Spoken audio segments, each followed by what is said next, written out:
Good morning everyone.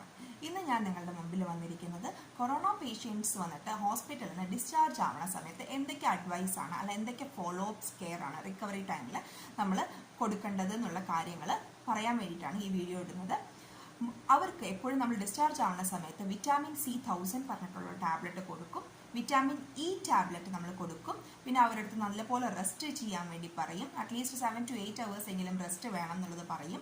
നിറയെ വെള്ളം കുടിക്കാൻ പറയും. അതായത് 1.5 liters ഓഫ് വാട്ടർ നമ്മളെപ്പോഴും ഒരു ദിവസത്തിൽ അറ്റ്ലീസ്റ്റ് അത്രയെങ്കിലും കഴിക്കണം എന്ന് പറയും. പിന്നെ ഭക്ഷണം കഴിക്കുമ്പോൾ എപ്പോഴും വാം ഫുഡ് കഴിക്കുക, തണുത്ത സാധനങ്ങൾ കഴിക്കാണ്ടിരിക്കുക, അവോയ്ഡ് ചെയ്യുക എന്നുള്ളത് പറയും.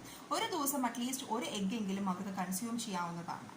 അപ്പോൾ ഇത്രയും കാര്യങ്ങളാണ് നമ്മൾ ഡിസ്ചാർജ് ചെയ്യുന്ന സമയത്ത് പേഷ്യൻസിന് അഡ്വൈസ് ചെയ്യുന്നത്. പിന്നെ സൺലൈറ്റ് കൊള്ളുന്ന കാര്യങ്ങളും അതായത് സൺലൈറ്റ് എടുത്ത് നമുക്ക് it will helps in producing vitamin D സിന്തസിസിന് ഹെൽപ്ഫുൾ ആണ്. വിറ്റാമിൻ ഡിയുടെ സിന്തസിസിന് വന്നിട്ട് ഹെൽപ്ഫുൾ ആണ്. അതുകൊണ്ട് we will also advise them to at least ഒരു 10 to 11 o'clock ആകുമ്പോൾ അറ്റ്ലീസ്റ്റ് 10 to 15 minutes അറ്റ്ലീസ്റ്റ് അവരൊന്ന് സൂര്യപ്രകാശം മേലിൽ കൊള്ളുന്നത് ഏറ്റവും ഗുണകരമായിരിക്കും.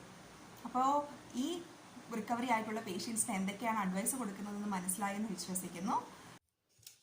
നെക്സ്റ്റ് ഞാൻ പറയാൻ പോകുന്നത് ഇതിൻ്റെ പ്രിവെൻഷനെ കുറിച്ചാണ്. സ്റ്റാൻഡേർഡ് പ്രിക്കോഷൻ വെരി ഇമ്പോർട്ടൻ്റ് ആണ്. നമ്മൾ എപ്പോഴും hand hygiene that is very important. നമ്മൾ നഴ്സിംഗ് കോളേജസിലോ സ്കൂളിലോ എപ്പോഴും നമ്മൾ ഒരു ട്രെൻഡ് ആയിട്ടിരിക്കുന്നതാണ് ഒരു ഹാൻഡ് ഹൈജീൻ അല്ലെങ്കിൽ hand washing techniques.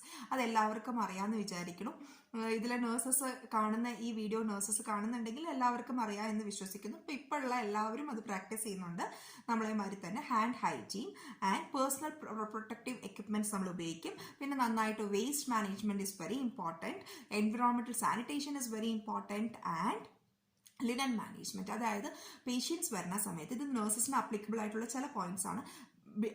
Sheets you have to tell with some of the HCAs to change the sheet frequently to prevent from the contamination of infection. Okay, so one of the important element is the hand hygiene. Hand hygiene നന്നായിട്ട് soap and water ആയിട്ട് friction, ഈ മൂന്ന് കാര്യം ആലോചിക്കുക. soap and water we have used or some alcohol based products also we are using nowadays for hand washing. so അത് നമ്മൾ ഉപയോഗിച്ചിട്ട് നന്നായിട്ട് നല്ല ഫ്രിക്ഷനോടെ കൂടി തന്നെ നമ്മൾ കൈ കഴുകിയിട്ട് വേണം എന്ത് ജോലിയും ചെയ്യുമ്പോൾ. ഓക്കെ, പിന്നെ പേഴ്സണൽ പ്രൊട്ടക്റ്റീവ് എക്യുപ്മെന്റ്സിൽ എന്തൊക്കെയാ പെടുക എന്ന് പറഞ്ഞാൽ ഗ്ലൗസ് പെടും, ഗൗൺസ് പെടും, mask or respirator will be, face shield ഉണ്ടാവും, ഗൂഗിൾസ് ഉണ്ടാവും. ഇത്രയും കാര്യങ്ങളാണ് പേഴ്സണൽ പ്രൊട്ടക്റ്റീവ് എക്യുപ്മെന്റ്സിൽ പെടുന്നത്. ടൈപ്പ് ഓഫ് എക്സ്പോസ്ചർ നമ്മൾ ഡൗണിങ് ഓഫ് ദ മെയിൻലി നമ്മൾ ഡോണിങ് സീക്വൻസ് എപ്പോഴും പഠിക്കണം. അതായത് ഗ്ലൗസ് ഇട്ടിട്ട് നമ്മൾ ഊരുമ്പോൾ അതിൻ്റെ ടെക്നിക് ഉണ്ട്. അതൊക്കെ നന്നായി means you have to learn it nicely and do it with systematic way how to remove the gloves after the usage discarding everything നമ്മൾ നല്ല പ്രിക്കോഷനോടെ കൂടി ചെയ്തില്ലെങ്കിൽ കണ്ടാമിനേഷൻ ഉണ്ടായിട്ട് there is a chance of getting infection for the nurses and doctors especially. പിന്നെ face mask നമുക്ക് ഉപയോഗിക്കാം, surgical mask ഉപയോഗിക്കാം. അത് വന്നിട്ട് 8 hours വരെ നമുക്ക് യൂസ് ചെയ്യാം കേട്ടോ. പിന്നെ വന്നിട്ട് N95 മാസ്ക് ഉണ്ടല്ലോ, അത് വന്നിട്ട് ബിക്കോസ് അത് ഒരുപാട് നമുക്ക് റെസ്പിറേറ്ററി പ്രോബ്ലം ഉള്ളവർക്ക് നമുക്ക് കൊടുക്കാൻ പറ്റില്ല. അവർക്കൊന്നും ഈ കോവിഡ് പേഷ്യൻസിന് പൊതുവെ എല്ലാ പേഷ്യൻസിനും കോവിഡ് ആയിട്ടുള്ള വരുന്ന എല്ലാ പേഷ്യൻസിനും റെസ്പിറേറ്ററി ഡിസ്ട്രസ് കാണാൻ സാധ്യതയുണ്ട്. അവർക്ക് ഒരിക്കലും N95 കൊടുക്കില്ല. നമ്മൾ സാധാ ഫേസ് മാസ്ക് അല്ലെങ്കിൽ സർജിക്കൽ മാസ്ക് നമ്മൾ കൊടുക്കത്തുള്ളൂ. അപ്പം അത് അറ്റ്ലീസ്റ്റ് പിന്നെ ഡിസ്റ്റൻസിങ്, സോഷ്യൽ ഡിസ്റ്റൻസിങ്, നമ്മളിപ്പോൾ എല്ലാവരും പറയുന്ന social distancing 6 feet to 2 meters വരെയുള്ള ഫ്രം ഈച്ച് അതർ, രണ്ട് പേരിലെ തമ്മിൽ 6 feet to 2 meters വരെ നമ്മൾ ഡിസ്റ്റൻസ് എപ്പോഴും കീപ്പ് അപ്പ് ചെയ്യണം. ഇത്രയുമാണ് N95 മാസ്ക് അല്ലെങ്കിൽ റെസ്പിറേറ്ററി മാസ്ക് ആണ് നമ്മൾ പ്രിക്കോഷന് വേണ്ടി യൂസ് ചെയ്തത്. വന്നിട്ട് മെഡിക്കൽ സ്റ്റുഡൻസിന് വേണ്ടിയിട്ടും അല്ലെങ്കിൽ അങ്ങനത്തെ ഉള്ള ആൾക്കാർക്ക് വേണ്ടിയിട്ടുള്ള പോയിന്റ്സ് ആണ് ഞാനിപ്പോൾ പറഞ്ഞത്. പിന്നെ സോഷ്യൽ ഡിസ്റ്റൻസിങ്, പിന്നെ CDC അനുസരിച്ചത് മാസ് ഗാദറിംഗ് വന്നിട്ട് according to CDC mass gathering ഒക്കെ നമ്മൾ അവോയ്ഡ് ചെയ്യുക. അതായത് ഫംഗ്ഷൻസ്, ബർത്ത്ഡേ ഫംഗ്ഷൻസ് ഒക്കെ നമ്മൾ അവോയ്ഡ് ചെയ്യുക because there is A chance of getting infection. പിന്നെ നെക്സ്റ്റ് വന്നിട്ട് ക്വാറന്റൈൻ എന്ന് പറഞ്ഞാൽ that is the movement of people, restrictions in the movement of people and goods. അതാണ് അതിന്റെ മീനിങ്. എന്തുകൊണ്ടാണ് quarantine means restrictions of the movement of the people as well as good is called as a quarantine for COVID-19. ഇതിൽ വന്നിട്ട് 2 type of quarantine ഉണ്ട്. ഒന്ന് വന്നിട്ട് self quarantine ആണ്, ഒന്ന് ഹോസ്പിറ്റൽ ക്വാറന്റൈൻ. ഹോസ്പിറ്റൽ ക്വാറന്റൈൻ പറഞ്ഞാൽ ഓൾറെഡി നമ്മൾ അയാൾക്ക് ഡിസീസ് കണ്ടുപിടിച്ചു, പിന്നെ നമ്മൾ അവർക്ക് ഒരു ഐസൊലേഷൻ ചെയ്യുന്നതിനാണ് ഹോസ്പിറ്റൽ ക്വാറന്റൈൻ എന്ന് പറയുന്നത്.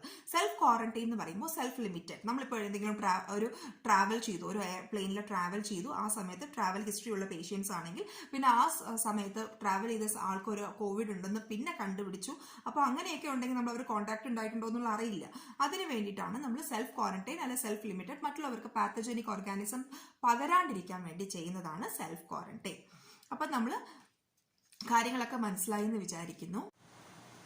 പിന്നെ ഞാൻ പറയാനുള്ള കാര്യം, pH വന്നിട്ട് കൊറോണ വൈറസിന്റെ pH വന്നിട്ട് 5.5 to 8.5 വരെ വേരീസ് ആവണം. It varies from 5.5 to 8.5.